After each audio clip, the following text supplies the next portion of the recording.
Thiruvananthapuram south ജില്ലയുടെ ഈ ജില്ലാ നേതൃയോഗത്തിൽ അധ്യക്ഷത വഹിക്കുന്ന പാർട്ടിയുടെ ജില്ലാ അധ്യക്ഷൻ ശ്രീ മുക്കംപാലമൂട് ബിജു അവർകൾ, വേദിയിൽ സന്നിഹിതരായിട്ടുള്ള പാർട്ടിയുടെ സംസ്ഥാന general secretary Shri P Sudheer, ദേശീയ കൗൺസിൽ അംഗം ശ്രീ ചെങ്കൽ രാജശേഖരൻ നായർ അവർകൾ, വേദിയിലുള്ള പാർട്ടിയുടെ സംസ്ഥാന നേതാക്കളും ജില്ലാ ഭാരവാഹികളും ഒക്കെ ആയിട്ടുള്ള ശ്രീ എൻ കെ ശശി അവർകൾ, Shri Malayinkeezhu Radhakrishnan, Shri Vilavoorkal Unni, Shri Ezhuthavoor Chandran, Shri Biju B Nair, Shri N P Hari,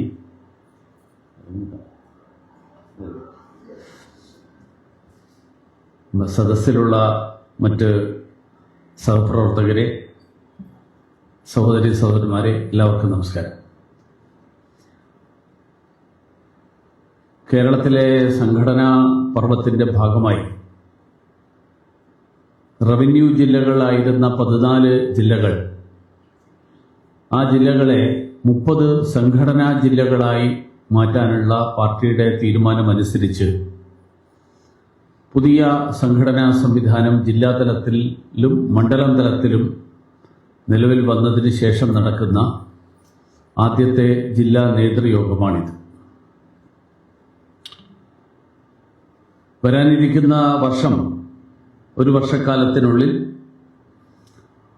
തദ്ദേശ സ്വയംഭരണ സ്ഥാപനങ്ങളിലേക്കും നിയമസഭയിലേക്കും നടക്കുന്ന തെരഞ്ഞെടുപ്പുകൾക്ക് വേണ്ടി പാർട്ടിയെ സജ്ജമാക്കാൻ വേണ്ടിയിട്ടുള്ള പ്രവർത്തനങ്ങളിലാണ് നമുക്ക് അടിയന്തരമായി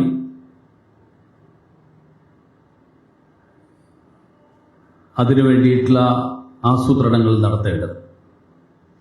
അതുകൊണ്ട് തന്നെ പ്രാഥമിക ഘട്ടത്തിൽ ജില്ലാ സംഘടനാ സംവിധാനം, ജില്ലാ ഭാരവാഹികൾ, ആ ജില്ലാ ഭാരവാഹികൾ നിലവിൽ വരുന്നത് പാർട്ടിയുടെ സംസ്ഥാന അധ്യക്ഷനെ തീരുമാനിച്ചതിന് ശേഷമായിരിക്കും എന്ന് ദേശീയ തലത്തിലെടുത്ത തീരുമാനം. ആ തീരുമാനം കാരണമാണ് കേരളത്തിലെ എല്ലാ ജില്ലകളിലും ജില്ലാ അധ്യക്ഷന്മാരെ തെരഞ്ഞെടുത്തെങ്കിലും ജില്ലാ ഭാരവാഹികളെയും ജില്ലാ കമ്മിറ്റി അംഗങ്ങളെയും ഒക്കെ തീരുമാനിക്കാൻ താമസം വന്നിട്ടുണ്ട്. പക്ഷെ അതുകൊണ്ട് നമ്മുടെ സംഘടനാ പ്രവർത്തനവും രാഷ്ട്രീയ പ്രവർത്തനങ്ങളെക്കുറിച്ചുള്ള പ്രവർത്തനങ്ങളും അതിൽ കാലതാമസം വരരുത് എന്നുള്ള തീരുമാനത്തിന്റെ ഭാഗമായിട്ടാണ് നമ്മുടെ ഈ ജില്ലാ നേതൃയോഗം വിളിച്ചുകൂട്ടാനുള്ള തീരുമാനമെടുത്തിട്ടുള്ളത്. മാത്രമല്ല, വരും ദിവസങ്ങളിൽ 17-ാം തീയതി പാർട്ടിയുടെ സംസ്ഥാന നേതൃയോഗവും തിരുവനന്തപുരത്ത് ചേരുകയാണ്. പുതിയ ജില്ലാ അധ്യക്ഷന്മാരും നിലവിലുള്ള സംസ്ഥാന ഭാരവാഹികളും സ്വാഭാവികമായും ഇതിന് തൊട്ട് മുൻപുണ്ടായിരുന്ന ജില്ലാധ്യക്ഷന്മാരും ഉൾപ്പെടെ പങ്കെടുക്കുന്ന സംസ്ഥാന നേതൃയോഗം ചേരാൻ തീരുമാനിച്ചിട്ടുള്ളത് വരാൻ പോകുന്ന തദ്ദേശ സ്വയംഭരണ സ്ഥാപനങ്ങളിലേക്കുള്ള തെരഞ്ഞെടുപ്പ്, ആ തെരഞ്ഞെടുപ്പിന്റെ പ്രവർത്തനം നമ്മൾ അടിയന്തരമായിട്ട് ആരംഭിക്കണം എന്നുള്ള തീരുമാനത്തിന്റെ ഭാഗമായാണ്. മണ്ഡലങ്ങളിൽ നമ്മൾ മണ്ഡലം കമ്മിറ്റികൾ രൂപീകരിച്ചു കഴിഞ്ഞു. ആ മണ്ഡലം കമ്മിറ്റികൾ നടത്തേണ്ട പ്രവർത്തനത്തെക്കുറിച്ചൊക്കെ ശ്രീ സുധീറും ശ്രീ ബിജുവും നമ്മളോട് വിശദീകരിക്കുന്നുണ്ടാവും. ഇന്നത്തെ രാഷ്ട്രീയ സാഹചര്യത്തെ വിലയിരുത്താൻ വേണ്ടി മാത്രമാണ് ഞാൻ ഒരല്പസമയം ചെലവഴിക്കാൻ ഉദ്ദേശിക്കുന്നത്. ഒന്നാമത്തെ കാര്യം, നേരത്തെ ഇവിടെ ശ്രീ ബിജു സൂചിപ്പിച്ചതുപോലെ കേരളം ഇന്ന് ഏറ്റവും കൂടുതൽ ചർച്ചാ വിഷയമായിക്കൊണ്ടിരിക്കുന്നത് കേരളത്തിൽ ഉണ്ടാകുന്ന അക്രമങ്ങളും ആ അക്രമങ്ങൾക്ക് കാരണമായിട്ട് മാറിയിട്ടുള്ള വ്യാപകമായിട്ടുള്ള ലഹരിയുടെ ഉപയോഗം. കഴിഞ്ഞ ദിവസം ഒരു പത്രം പറഞ്ഞത് 2 മാസക്കാലത്തിനിടയിൽ ഏതാണ്ട് 65 കൊലപാതകങ്ങൾ കേരളത്തിൽ നടന്നു എന്നാണ്. ആ കൊലപാതകങ്ങൾ ബഹുഭൂരിപക്ഷവും മയക്കുമരുന്നിന്റെയോ ലഹരിയുടെയോ ഒക്കെ അതിനൊക്കെ അടിമയായിട്ടുള്ള ആളുകൾ, ആ ആളുകളുടെ ഭാഗത്തു നിന്നുണ്ടായിട്ടുള്ള അക്രമങ്ങളുടെ ഫലമായിട്ടാണ് എന്നാണ് മാധ്യമങ്ങൾ റിപ്പോർട്ട് ചെയ്തിട്ടുള്ളത്. ഈ ലഹരിയുടെ വ്യാപനം എന്തുകൊണ്ട് സംഭവിക്കുന്നു എന്ന് വിലയിരുത്തിയാൽ സ്വാഭാവികമായും നമ്മൾ എത്തിച്ചേരുന്ന നിഗമനം കേരളം ഭരിച്ചുകൊണ്ടിരിക്കുന്ന സർക്കാരിന്റെ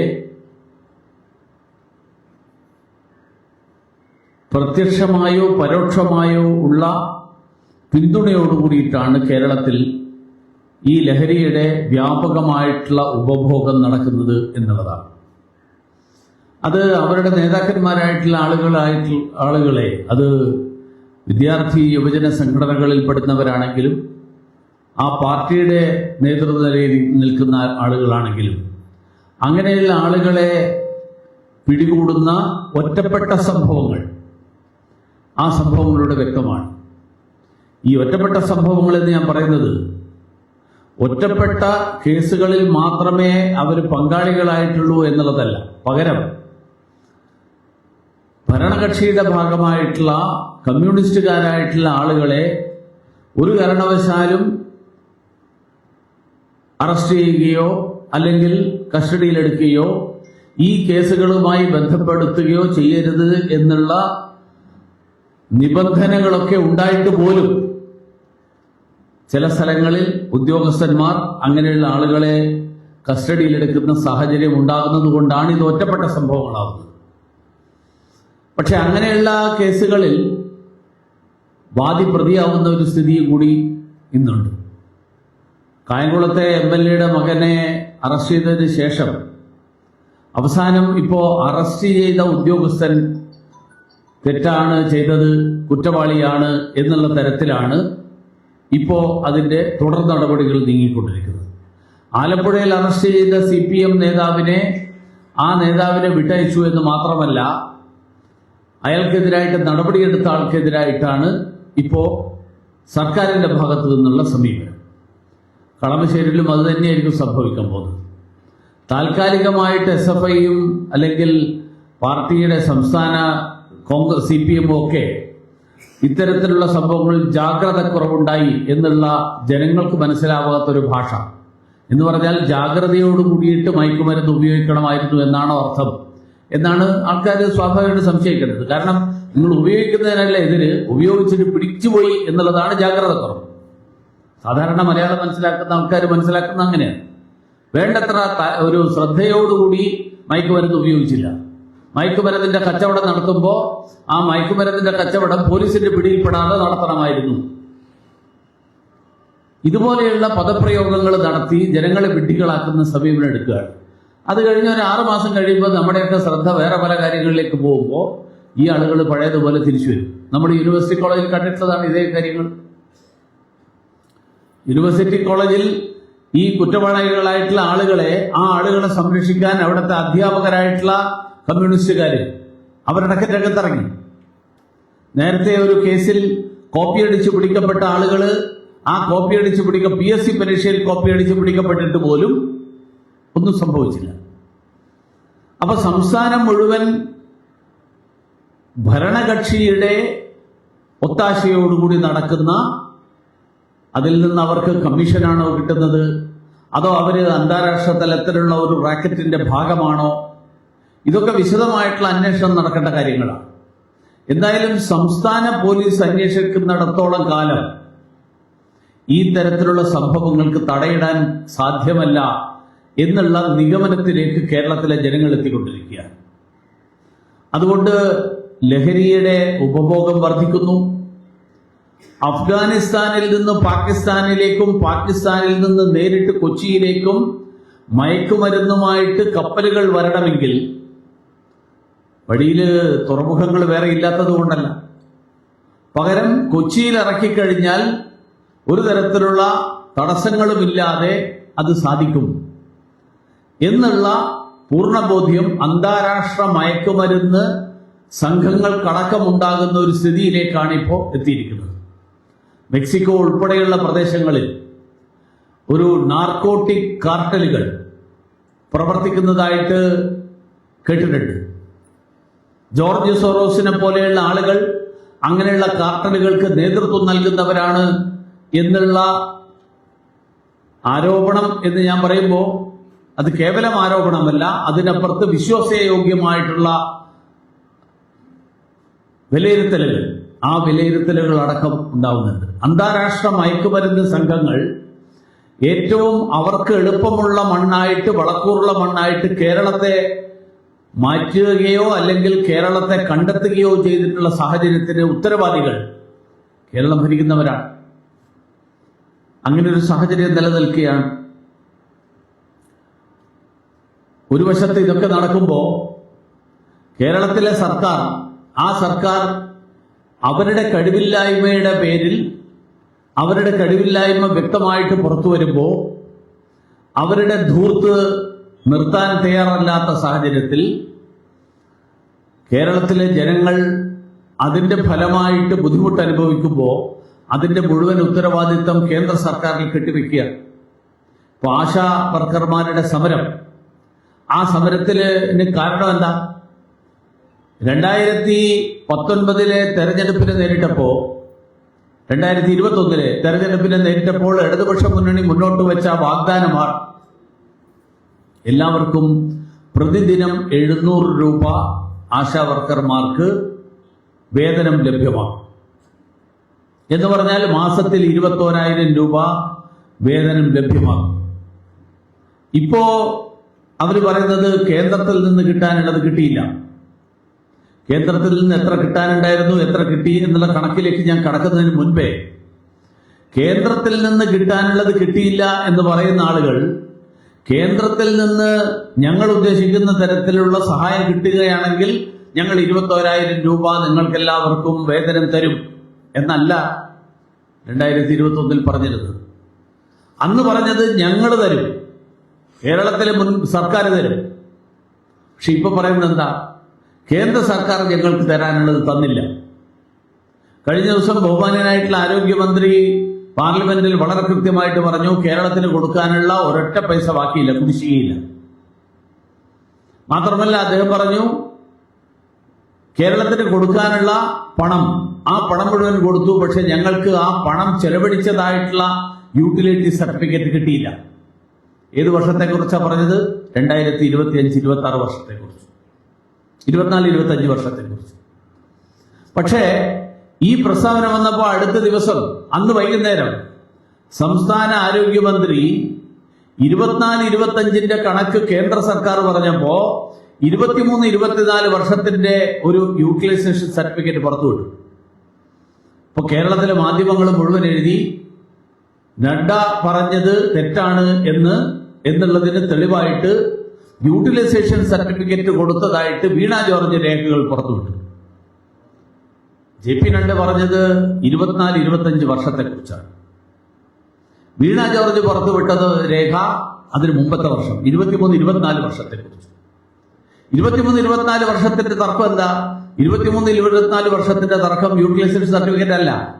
23-24 വർഷത്തെ പ്രശ്നം മാനദണ്ഡങ്ങൾ പാലിച്ചില്ല എന്നുള്ളതാണ്. കേന്ദ്ര സർക്കാരിൽ നിന്ന് ധനം കിട്ടണമെങ്കിൽ, പണം കിട്ടണമെങ്കിൽ പാർലമെന്റ് പാസാക്കിയിട്ടുള്ള നിയമങ്ങൾ, ആ നിയമങ്ങൾ അനുസരിച്ച് കേരള സർക്കാർ അത് നടപ്പിലാക്കണം. കേരള സർക്കാർ നടപ്പിലാക്കിയില്ല. നടപ്പിലാക്കാത്തതിന്റെ ഫലമായിട്ട് ആ പണം നൽകുന്നത് വൈകിയതിന് ശേഷം സംസ്ഥാന സർക്കാർ പറഞ്ഞു ഞങ്ങളത് നടപ്പിലാക്കാൻ തയ്യാറാണ് എന്ന് പറഞ്ഞിട്ട് ചെലവാക്കിയതിന്റെ കണക്ക് കൊടുത്തു. അപ്പോഴേക്ക് വർഷം കഴിഞ്ഞുപോയി. സമാനമായിട്ടുള്ള സ്ഥിതി കേരളത്തിലെ സർക്കാർ ഉദ്യോഗസ്ഥന്മാരുടെ, കോളേജ് അധ്യാപകരുടെ ശമ്പളം, ആ ശമ്പളത്തിന്റെ കാര്യത്തിലുണ്ടായിരുന്നു. 750 കോടി രൂപ UGCയിൽ നിന്ന് ലഭിക്കാനുള്ളത് ഞങ്ങൾക്ക് ഇപ്പോഴും കിട്ടിയിട്ടില്ല എന്നാണ് കേരള സർക്കാർ പറയുന്നത്. UGCയിൽ നിന്നുള്ള പണം കിട്ടണമെങ്കിൽ നിങ്ങൾ ഇത്രാം തീയതിക്കകം കേരളത്തിൽ ശമ്പള പരിഷ്കരണം നടപ്പിലാക്കി അതനുസരിച്ചുള്ള നടപടികൾ എടുക്കുകയാണെങ്കിൽ UGC 750 കോടി തരും എന്ന് കേന്ദ്ര സർക്കാർ പറഞ്ഞു. UGC പറഞ്ഞു. സംസ്ഥാന ഗവൺമെന്റ് അത് നടപ്പിലാക്കിയില്ല. സംസ്ഥാന ഗവൺമെന്റ് നടപ്പിലാക്കാതിരുന്നപ്പോൾ കേന്ദ്രം റിമൈൻഡർ അയച്ചു, ഓർമ്മപ്പെടുത്തിക്കൊണ്ട് കത്തയച്ചു. അപ്പോഴും സംസ്ഥാന സർക്കാർ നടപ്പിലാക്കിയില്ല. 31-ാം തീയതിക്കകം നടപ്പിലാക്കാത്ത സംസ്ഥാനങ്ങൾക്ക് പണം നൽകാൻ കേന്ദ്ര സർക്കാരിന് സാധ്യമല്ല എന്നുള്ള സാഹചര്യത്തിൽ 31-ാം തീയതി വരെ നടപ്പിലാക്കാത്ത സ്ഥിതിയിൽ കേരളത്തിന് കിട്ടിയില്ല. അതിനുശേഷം നടപ്പിലാക്കി, ഞങ്ങളിതാ ഇത് നടപ്പിലാക്കിയിരിക്കുന്നു എന്ന് പറഞ്ഞാൽ കേന്ദ്ര സർക്കാരിൽ നിന്ന് ആ പണം കിട്ടില്ല. ഇതാണ് 2023-24 സംഭവിച്ചത്.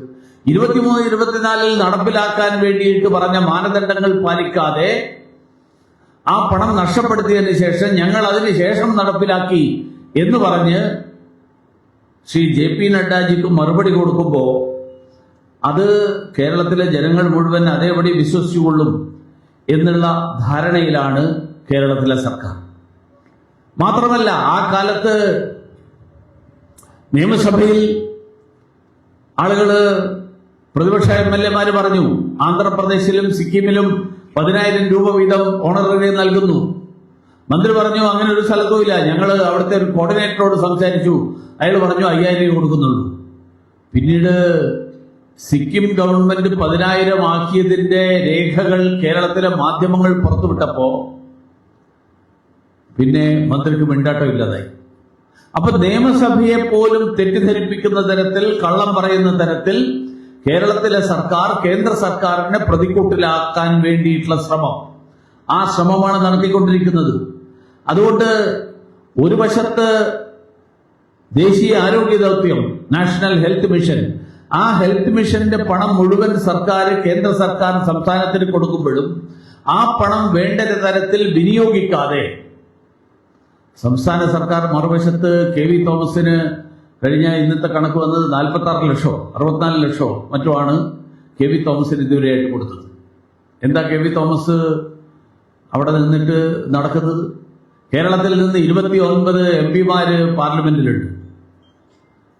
ശ്രീ സുരേഷ് ഗോപി ഇവരുടെ സംസ്ഥാന ഗവൺമെന്റിന്റെ താല്പര്യത്തിനനുസരിച്ച് നിൽക്കുന്നില്ല എന്ന് വേണമെങ്കിൽ അവർക്ക് വാദിക്കാം. പക്ഷെ അത് കഴിഞ്ഞാൽ ബാക്കിയുള്ള ആൾക്കാരുണ്ട്. ആ ആളുകളെ വെച്ചിട്ട് സംസ്ഥാനത്തിന് വേണ്ട കാര്യങ്ങൾ നേടിയെടുക്കാൻ ഇവർക്ക് സാധിക്കാത്തത് കൊണ്ടാണോ KV തോമസിന് വെച്ചിരിക്കുന്നത്?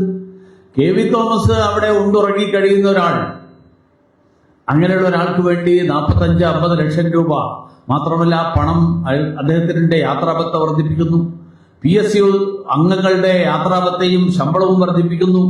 1 ലക്ഷമാണ് ഒറ്റയടിക്ക് വർദ്ധിപ്പിച്ചത്. കാർ വാങ്ങാൻ 100 കോടി രൂപ മാറ്റിവെക്കുന്നു. ഇതെല്ലാം ഒരു വശത്ത് നടക്കുമ്പോൾ മറുവശത്ത് ആശാ വർക്കർമാർക്ക് പണം കൊടുക്കാൻ, വേതനം കൊടുക്കാൻ പണമില്ല എന്ന് പറയുന്ന ഒരു സർക്കാരാണ് സംസ്ഥാനത്ത് ഭരണം നടത്തുന്നത്. വന്യമൃഗ ആക്രമണങ്ങളിൽ ആളുകൾ മരിക്കുമ്പോൾ ഞങ്ങൾക്ക് കേന്ദ്രത്തിൽ നിന്ന് കിട്ടേണ്ടത് കിട്ടിയില്ല എന്നുള്ളതാണ് സംസ്ഥാന സർക്കാരിന്റെ നിലപാട്. കേന്ദ്ര വനം പരിസ്ഥിതി വകുപ്പ് മന്ത്രി ശ്രീ ഭൂപേന്ദ്ര യാദവ് ജി കഴിഞ്ഞ വർഷം ഒരു കാട്ടാന ചവിട്ടി ഒരാൾ മരിച്ച സംഭവം നടന്നപ്പോ അദ്ദേഹം വയനാട്ടിൽ വന്ന് അദ്ദേഹം വളരെ വ്യക്തമായിട്ട് പറഞ്ഞിരുന്നു, കേന്ദ്രം നൽകാനുള്ള മുഴുവൻ പണവും നൽകിയിട്ടുണ്ട്, കേന്ദ്രത്തിന്റെ നിർദ്ദേശങ്ങൾ പ്രാവർത്തികമാക്കാൻ സംസ്ഥാന സർക്കാർ തയ്യാറായിട്ടില്ല, സന്നദ്ധരായിട്ടില്ല. ഇങ്ങനൊരു സാഹചര്യം നിലനിൽക്കുമ്പോഴും കേന്ദ്രത്തെ കുറ്റപ്പെടുത്തുന്ന സമീപനം, അതോടൊപ്പം ഏറ്റവും ഒടുവില് ഹിന്ദു ക്ഷേത്രങ്ങൾ, ഇപ്പോ കടക്കൽ ക്ഷേത്രത്തിൽ നടന്ന സംഭവങ്ങൾ നിങ്ങളെല്ലാവരും കണ്ടു. അവിടെ മാർക്സിസ്റ്റ് പാർട്ടിയുടെ പ്രചരണ വേദിയാക്കിയിട്ട് ക്ഷേത്രത്തെ മാറ്റുകയാണ് ചെയ്തിട്ടുള്ളത്. മാർക്സിസ്റ്റ് പാർട്ടിയുടെ രാഷ്ട്രീയ പ്രചരണം. നാളെ BJP-യുടെ പൊതുസമ്മേളനം നടത്താൻ ക്ഷേത്രോത്സവത്തിന്റെ ചടങ്ങ്, ക്ഷേത്ര ഉത്സവത്തിന്റെ ഭാഗമായിട്ടുള്ള സാംസ്കാരിക സമ്മേളനത്തെ, ആ സാംസ്കാരിക സമ്മേളനത്തെ ഭാരതീയ ജനതാ പാർട്ടിയുടെ രാഷ്ട്രീയ പ്രചരണത്തിന്റെ വേദിയാക്കി മാറ്റാൻ ആരെങ്കിലും ശ്രമിച്ചു കഴിഞ്ഞാൽ അത് CPM-കാർ അംഗീകരിച്ചു കൊടുക്കും. കടക്കൽ ക്ഷേത്രത്തിൽ നടന്നിട്ടുള്ള അതാണ്. CPM-ന്റെ രാഷ്ട്രീയ പ്രചരണ വേദിയാക്കിയിട്ട് കടക്കൽ ക്ഷേത്രം മാറ്റി. ഇതൊരു ക്ഷേത്രത്തിൽ മാത്രമേ ഇങ്ങനെ കാണിക്കാൻ CPM-ന് സാധിക്കുള്ളൂ. മറ്റേതെങ്കിലും മതങ്ങളുടെ ആരാധനാലയങ്ങളിൽ ഇതുപോലെയുള്ള ഒരു ശ്രമം നടത്താൻ പോലും CPM മുതിരില്ല. കാരണം ഭൂരിപക്ഷ സമുദായത്തിന്റെ വികാരങ്ങൾ, ഭൂരിപക്ഷ സമുദായത്തിന്റെ അവകാശങ്ങൾ, ആ അവകാശങ്ങളെ മാനിക്കേണ്ടതില്ല. ആ അവകാശങ്ങൾക്ക് പുല്ലുവില കൽപ്പിച്ചാലും ഭൂരിപക്ഷ സമുദായം ആ കാര്യത്തിൽ ഒരു പ്രതികരണവും നടത്തില്ല എന്നുള്ള വിലയിരുത്തലും തീരുമാനത്തിനുമാണ് CPM. കേരളത്തെ സംബന്ധിച്ചിടത്തോളം കേരളത്തിൽ ഇന്ത്യ സഖ്യം ഔപചാരികമായിട്ട് പരസ്യമായിട്ട് നിലവിൽ വന്നില്ലെങ്കിലും ഇന്ത്യ സഖ്യം അനൗപചാരികമായിട്ട് നിലവിൽ വന്നു. ആ അനൗപചാരികമായിട്ട് നിലവിൽ വന്നതിന്റെ ഫലമായിട്ടാണ് കേന്ദ്ര സർക്കാരിനെതിരായിട്ട് സാധിക്കാവുന്ന എല്ലാ തലങ്ങളിലും CPM-ഉം കോൺഗ്രസും തമ്മിൽ യോജിച്ചാണ്. അവരൊരു മുന്നണി ഉണ്ടാക്കിയിട്ട് ഞങ്ങൾ ഒരൊറ്റ മുന്നണിയാണ് എന്ന് പരസ്യമായിട്ട് പറഞ്ഞില്ലെങ്കിലും അവര് സാധിക്കാവുന്ന എല്ലാ സന്ദർഭങ്ങളിലും അവരൊരുമിച്ചാണ്. ഇപ്പോ കടലിൽ മണൽ കോരിയെടുക്കുന്ന സംഭവം, ആ സംഭവത്തെക്കുറിച്ച് കഴിഞ്ഞ ദിവസങ്ങളിൽ കേരളത്തിലെ ജനങ്ങൾ മുഴുവൻ തെറ്റിദ്ധരിപ്പിക്കുന്ന പ്രചരണമാണ് നടന്നുകൊണ്ടിരിക്കുന്നത്. എന്താ അവരുപയോഗിക്കുന്ന വാക്ക്? കടൽ മണൽ ഖനനം. ആദ്യം പറഞ്ഞിരുന്നത് ധാതു ഖനനം എന്നുള്ള വാക്കാണ് ആദ്യം ഉപയോഗിച്ചിരുന്നത്. കേരളത്തിന്റെ തീരത്ത് ധാതുക്കളില്ല, കേരളത്തിന്റെ തീരത്ത് അതുകൊണ്ട് ഒരു തരത്തിലുള്ള ധാതു ഖനനവും നടത്താൻ കഴിയില്ല എന്ന് ആവർത്തിച്ച് പറഞ്ഞപ്പോ ഇപ്പൊ പറയുന്നത് കേരളത്തിന്റെ തീരത്തെ കടൽ മണൽ ഖനനം. കേരളത്തിന്റെ തീരത്ത് നടക്കുന്നത് നിർമ്മാണ പ്രവർത്തനങ്ങൾക്ക് ആവശ്യമായിട്ടുള്ള മണൽ കോരിയെടുക്കുക, ഡ്രഡ്ജിങ്. ഇപ്പൊ തന്നെ നദികളിൽ പല സ്ഥലങ്ങളിലും ഈ മണൽ കോരിയെടുക്കുന്നുണ്ട്. ഇന്ത്യയിലെ വിവിധ സ്ഥലങ്ങളിലായിട്ട് 13 കേന്ദ്രങ്ങൾ, ആ 13 കേന്ദ്രങ്ങളിലാണ് കേന്ദ്ര സർക്കാർ ഇത് സംബന്ധിച്ചിട്ടുള്ള നടപടികൾ തുടങ്ങിയിട്ടുള്ളത്. പോർബന്തറിൽ ചുണ്ണാമ്പ്, ഗുജറാത്തിൽ. കേരളത്തിൽ മണൽ, കൊല്ലത്ത്. നിക്കോബാർ ദ്വീപുകളുടെ സമീപത്ത് ആ ദ്വീപ് സമൂഹത്തിനടുത്ത് ഈ പറഞ്ഞ ധാതു ഖനനം എന്ന് വകുപ്പിൽപ്പെടുത്താവുന്ന കോബാൾട്ട് മൈനിങ്. മത്സ്യബന്ധന മേഖലയെയോ മത്സ്യങ്ങളുടെ ആവാസ വ്യവസ്ഥയെയോ ഒരു തരത്തിലും ബാധിക്കാതെയാണ് കൊല്ലത്ത് ഇത് നടക്കുന്നത്. കൊല്ലത്ത് മീൻ പിടിക്കുന്ന സ്ഥലമായിട്ടുള്ള കൊല്ലം പരപ്പ്, ആ കൊല്ലം പരപ്പിൽ നിന്നും ഏതാണ്ട് 35 കിലോമീറ്റർ അകലെയാണ് ഈ പറഞ്ഞ മണൽ വാരൽ നടക്കാൻ പോകുന്നത്. ആ മണൽ വാരൽ നടക്കുന്ന മുഴുവൻ പ്രദേശം, ആ പ്രദേശം കേരളത്തിന്റെ തീരപ്രദേശമായിട്ട് കണക്കാക്കപ്പെടുന്ന ആകെ വിസ്തീർണത്തിന്റെ 1% 9/1, 0.11% എന്ന് പറഞ്ഞാൽ 1%. ആ 1%-ന്റെയും 9/1 എന്ന് പറഞ്ഞാൽ കേരളത്തിലെ ആകെയുള്ള തീരപ്രദേശത്ത് ആ പ്രദേശത്തിന്റെ 900-ൽ-1 ഭാഗത്താണ് ഈ പറഞ്ഞ മണൽ വാരൽ നടക്കുന്നത്. അവിടെ ഒരു തരത്തിലുള്ള മത്സ്യങ്ങളുടെ പ്രജനനവും നടക്കാത്ത പ്രദേശമാണ് എന്ന് പഠനം നടത്തിയതിന്റെ അടിസ്ഥാനത്തിലാണ് നടക്കുന്നത്. മത്സ്യങ്ങൾ അവിടെ ഉണ്ടാകണമെങ്കിൽ, മത്സ്യങ്ങളുടെ പ്രജനനം ഉണ്ടാകണമെങ്കിൽ അവിടെ ചെടിയും അതുപോലെയുള്ള മത്സ്യങ്ങൾ വളരാൻ ആവശ്യമായിട്ടുള്ള തരത്തിലുള്ള ഒരു സാഹചര്യം, ആ സാഹചര്യം ഉണ്ടാകണം. അവിടെ അങ്ങനെയുള്ള ഒരു പ്രതലം ഉണ്ടായിരിക്കണം. അവിടെ നിന്നും ഏതാണ്ട് 35 കിലോമീറ്റർ അകലെ ഒരു തരത്തിലുള്ള മത്സ്യബന്ധനം, ഒരു തരത്തിലുള്ള മത്സ്യങ്ങളുടെ വളർച്ചയും ഉണ്ടാകാത്ത പ്രദേശം, ആ പ്രദേശമാണ് തിരഞ്ഞെടുത്തിരിക്കുന്നത്. മാത്രമല്ല കേന്ദ്ര സർക്കാർ അനുമതി നൽകിയിട്ടുള്ള കമ്പനികളോട് പറഞ്ഞിരിക്കുന്നത് അവിടെ മണൽ എവിടെയാണ് നിന്നാണോ നിങ്ങൾ വാരിയെടുക്കാൻ ഉദ്ദേശിക്കുന്നത് ആ സ്ഥലത്തെക്കുറിച്ചുള്ള പഠനം നടത്തി കേന്ദ്ര സർക്കാരിന്റെ അനുവാദം വീണ്ടും എടുത്താൽ മാത്രമേ അവിടെ നിന്ന് മണൽ വാരിയെടുക്കാൻ പറ്റുള്ളൂ. പക്ഷെ കേരളത്തിൽ മുഴുവൻ നടക്കുന്ന പ്രചരണം അക്കാര്യത്തിൽ CPM-ഉം കോൺഗ്രസ് ഒറ്റക്കെട്ടാണ്. അവർ ഒരുമിച്ച് പ്രചരണം നടത്തുകയാണ്. കേരളത്തിന്റെ തീരപ്രദേശങ്ങളിലെ ധാതു ഖനനം നടത്താൻ, അങ്ങനെ കുത്തകകൾക്ക് കേരളത്തിന്റെ തീരപ്രദേശങ്ങൾ തീരെഴുതി കൊടുക്കാൻ നരേന്ദ്രമോദിയുടെ സർക്കാർ ശ്രമിച്ചുകൊണ്ടിരിക്കുകയാണ്. കഴിഞ്ഞ ദിവസം നെയ്യാറ്റിൻകരയിൽ നടന്ന സംഭവം, ആ സംഭവത്തെക്കുറിച്ച് മുഖ്യമന്ത്രിയും പ്രതിപക്ഷ നേതാവും പ്രതികരിച്ചിട്ടുള്ളത് ഒരേ ശബ്ദത്തിലാണ്. അവർ രണ്ടുപേരും പറഞ്ഞത് കേരളത്തിലെ മതേതരത്വത്തിന്, കേരളത്തിന്റെ സാംസ്കാരിക പാരമ്പര്യത്തിന് നിരക്കാത്ത കാര്യമാണ് ഇപ്പം നടന്നത്. ജനാധിപത്യത്തിൽ ഞാൻ ഇന്നലെ വളരെ വിശദമായിട്ട് സംസാരിച്ചു. ജനാധിപത്യത്തിൽ വിയോജിക്കാനുള്ള അവകാശം ജനാധിപത്യത്തിന്റെ അടിസ്ഥാന പ്രമാണം. ആ അടിസ്ഥാന പ്രമാണത്തിന്റെ അടിസ്ഥാനത്തിൽ വിമർശിക്കാമെങ്കിൽ ആ വിമർശിക്കുന്ന ആളുകൾക്ക് ആ വിമർശനത്തിനോടുള്ള പ്രതിഷേധം, ആ പ്രതിഷേധത്തെയും നേരിടാനുള്ള സഹിഷ്ണുത അവർക്ക് വേണം. അല്ലാതെ ഞാൻ വന്ന് പ്രസംഗിക്കുന്നത് എല്ലാവരും പഞ്ചപുച്ഛമടക്കിയിട്ട് വായും മൂടിയിട്ട് എല്ലാവരും സ്വീകരിച്ചുകൊള്ളും എന്ന് കരുതി ആരെങ്കിലും വന്നാൽ അത് കേരളത്തിൽ അതായിരിക്കില്ല സ്ഥിതി. കേരളത്തിൽ നിങ്ങൾ പറയുന്ന കാര്യങ്ങളിൽ തെറ്റായിട്ടുള്ള കാര്യങ്ങളുണ്ടെങ്കിൽ, നിങ്ങൾ പറയുന്ന കാര്യങ്ങൾ വസ്തുതകൾക്ക് വിരുദ്ധമാണെങ്കിൽ, ആ വസ്തുതക്ക് വിരുദ്ധമായിട്ടുള്ള കാര്യങ്ങൾ പറയുന്ന നിങ്ങൾക്ക് അതിന്റെ പേരിലുള്ള പ്രതിഷേധം കൂടി നേരിടേണ്ടി വരും. ആ പ്രതിഷേധം ഒരു തരത്തിലും ശാരീരികമായിട്ടുള്ള തരത്തിലേക്ക് ഭാരതീയ ജനതാ പാർട്ടിയുടെയോ RSSന്റെ പ്രവർത്തകർ കടത്തിയിട്ടില്ല.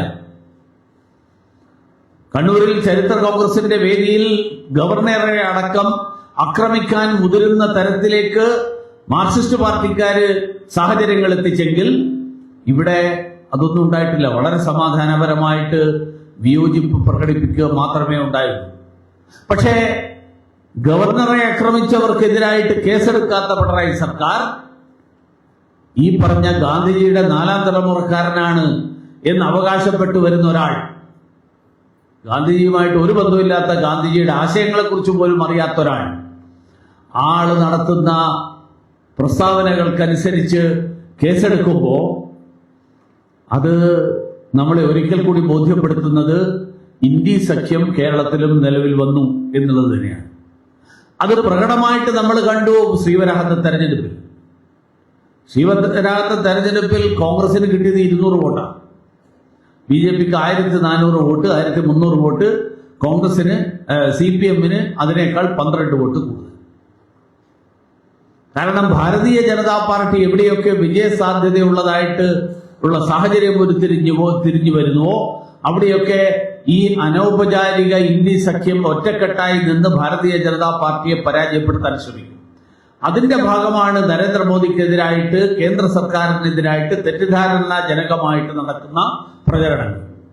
അതുകൊണ്ട് ഈ കാര്യങ്ങൾ ജനങ്ങളിലേക്ക് എത്തിക്കാൻ അതിനു വേണ്ടിയിട്ടുള്ള പരിശ്രമങ്ങൾ, അതിനു വേണ്ടിയിട്ടുള്ള പ്രവർത്തനങ്ങൾ, ആ പ്രവർത്തനം ആസൂത്രണം ചെയ്യുക എന്നുള്ളതാണ് നമ്മുടെ മണ്ഡലം ഘടകങ്ങളുടെ മുന്നിലുള്ള ഏറ്റവും പ്രധാനപ്പെട്ട വെല്ലുവിളി.